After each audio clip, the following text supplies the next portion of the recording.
సరే నా పిల్లలకు చేశాను, నాకు కోడళ్ళు వచ్చినారు, నాకు మనవళ్ళు మనమరాళ్ళు వచ్చినారు, కొంత రెస్ట్ తీసుకుందామంటారా? ఇంకా ఎక్కువవుతుంది. వయసు గతించేదానికి పని ఎక్కువవుతుంది కానీ తక్కువ కాదు.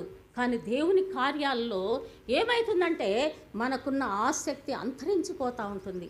దినములు, వారములు, సంవత్సరాలు గడుస్తుంటే మొదటున్న ఆసక్తి లేదు. మొదటి ఆసక్తికి ఏమని చేస్తాం? బంధు పెట్టేస్తాం.